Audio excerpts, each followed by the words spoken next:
What's up, guys? Justin Kaplan Pro here, your startup business mentor and branding strategist. Today I'm going to make it my mission to help you level up your branding strategy. We're going to do just that by discussing how to grow your brand by using social media.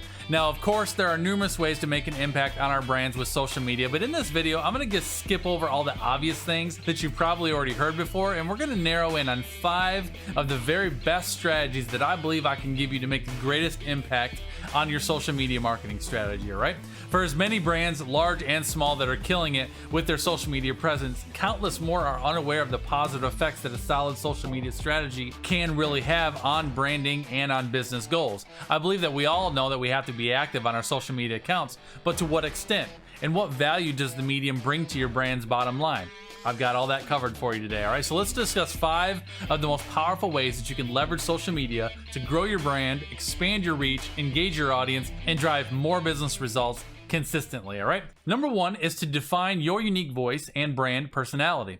Recognize this, guys, that every single time that you talk, write, design, post, respond, launch, think, or connect with your audience in any way, you are exercising your brand voice every single time, whether you think about it or not. People are building up impressions in their minds for all the ways that you appear, whether you're online, whether you're on stage, or whether you're in person. So this is where you really have to become incredibly deliberate, because it really matters how they engage with you, and more importantly, how they engage with you consistently. This means intentionally and deliberately developing a consistent voice and vibe that will become a staple of how your audience thinks of you. Remember this and write this down. People will interact with you based upon their perception of you. Your unique voice and personality are the core of how your audience is going to experience you and engage with you online and offline. So what does this look like? Take a look at this. This is my social media brand voice chart. Let me just walk you through this real quick so we can identify what we're looking at. So I want you to start in the top left quadrant. It says persona. Look at these few different words: warm, friendly, inspiring, playful, authoritative, or professional.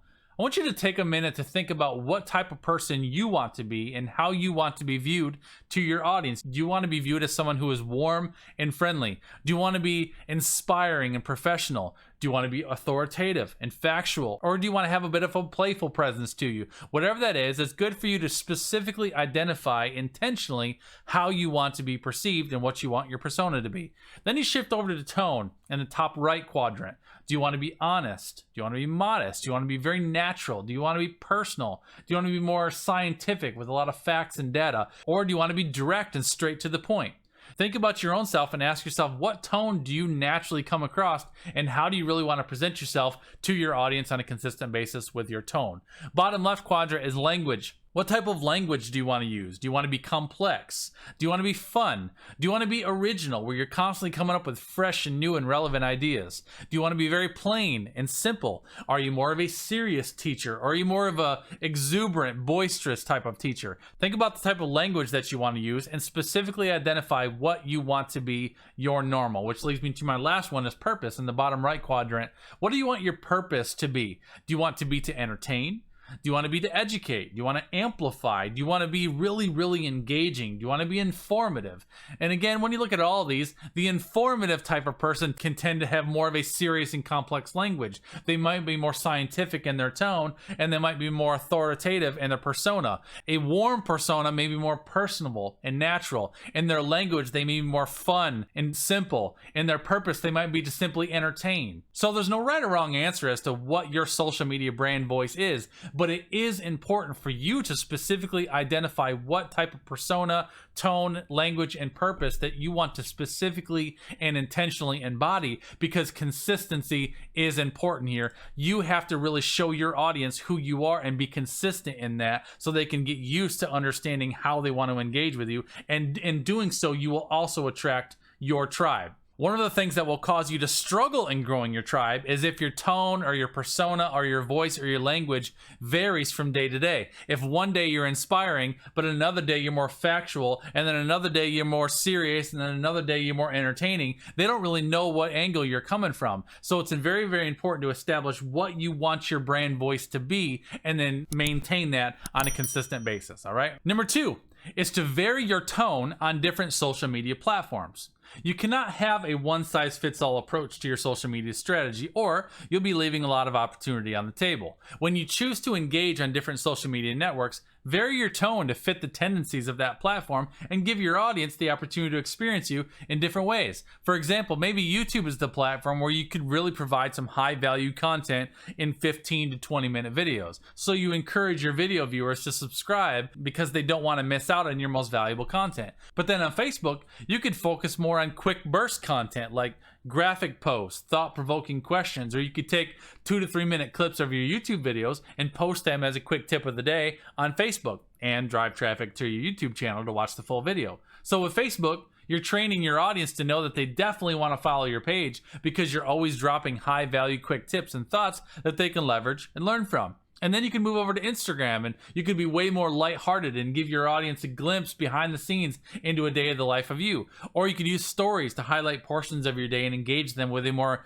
fun and entertaining fashion. So Instagram might be more of a playful, more of a fun environment. Those are just a couple of examples, but can you see the difference? It doesn't matter if it's YouTube or Facebook or Instagram or Twitter or Pinterest or TikTok or LinkedIn. Every platform has its own personality, so you want to vary your tone a bit to jive with what the audience is looking for there. That doesn't mean that you completely change your entire brand voice with every platform. It just means that you modify your brand voice a little bit to match what that audience and what that specific platform tends to look for. Hopefully that makes sense for you, all right?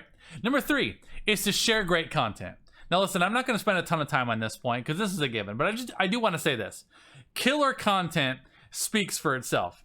Great content gets you shared, followed, and subscribed. There's way too much noise in today's market for you to be conservative. Great content really demands your time, it demands your attention and your commitment. It's a part of the job, and the more effort you commit to doing the job to the absolute best of your ability, the quicker and more likely you are to get promoted. Don't ever allow yourself to fall into the trap of letting your content creation become a check-the-box activity. Write this down. Quality content builds your position. Quick content builds your reach. Your position is the viewpoint or the perspective that people have with you. So people will interact with you based upon their perspective of you. So the high value content that you create is what is going to position you in their minds as the go-to person in your area of expertise. Quality content builds your position. Quick burst content is what is most likely to be shared. So when you have a quick tip, trick, or a hack that you can share, get it out there. Quick content builds your reach. As a general rule, you have 2 options, guys, for the type of content that you choose to produce. Memorable or forgettable. Choose to be memorable. That's a choice, that's a decision to produce great content. You've got to make that a commitment and you got to make that a part of your business model, okay? Number 4 is social congruency in your branding. One of the most significant ways that you can impact your search engine results when someone searches for your brand is having social congruency in your branding. Google has one job, and that is to show you what they believe you are looking for whenever you perform a search. So, for example, if I decide to start a new business called Justin Kaplan Pro, when I perform a Google search of Justin Kaplan Pro, let's say the search results come in all over the place with no real consistency.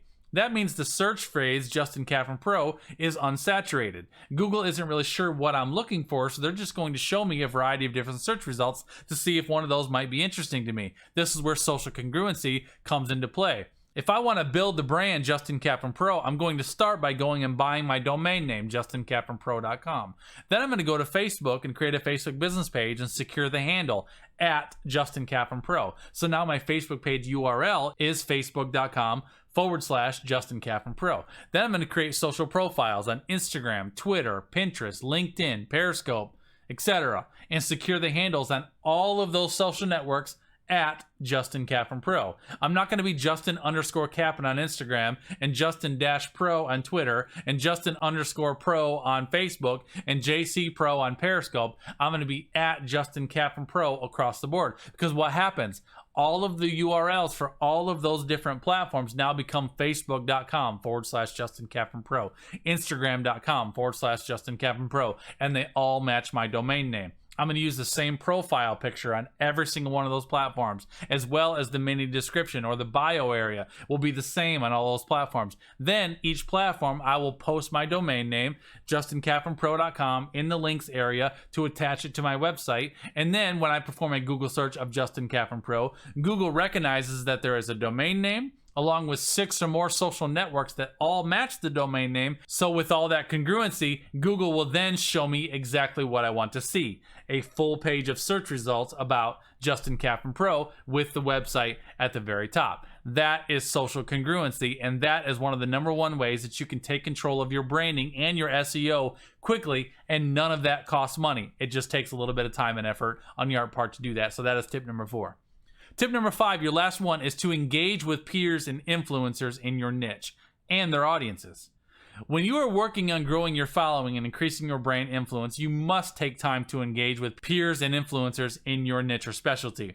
You will be amazed at the connections that you can make and relationships you can form just by simply committing time to supporting other content creators. For example, when I first started out nearly 6 years ago, I committed time to joining at least one live broadcast of one of my target influencers on a daily basis. I had 3 specific influencers that I followed at that time, and I noted their live schedules so I could plan on being in their live broadcast on a daily basis. And while I was in their lives, I would support the broadcaster's message. I would recap their key points if I could, or I would put their quotes in the chat if I could, and just support that broadcaster in any way. But then I would also engage the viewers in the conversation. So if Tracy makes a great statement to the broadcaster, I would reply to Tracy and be like, love that statement, Tracy. And then she'd be like, thank you. And then I might click on her profile and follow her profile. And then she'd be like, wow, Justin followed my profile while I'm sitting here watching this broadcaster. So then she comes to my profile and follows me, and she's like, oh wow, he teaches about branding and startup business development. I may want to watch him as well. In every broadcast that I would attend, I would pick up at least 3 to 5 new followers. Then eventually those followers would start landing in my live broadcast. Then occasionally the influencers themselves would drop in and share it out to their tribes. That's how I built my own tribe, 1 new follower at a time, 1 new relationship at a time, being supportive, being reciprocal, and demonstrating every single day that I was working to give more than I was seeking to take. All right, commit time to this. I promise you it will pay off. And for those guys that are thinking right now, well, that seems like it would take forever, I don't really just want to grow my tribe 1 person at a time.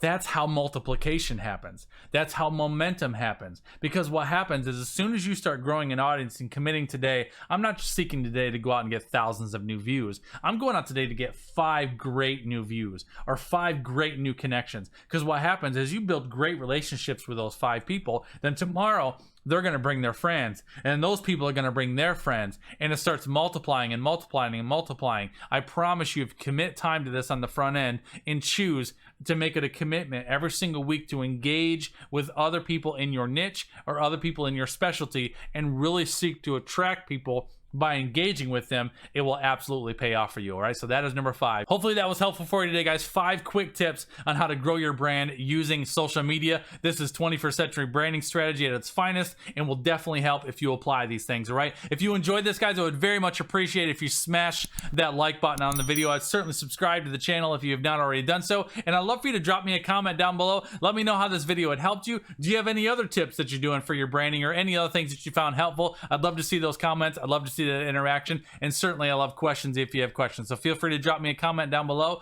or a question if you got one, and I'm happy to see those. All right, guys, take care. God bless. I'll see you around the web, and I'll see you next time. All right.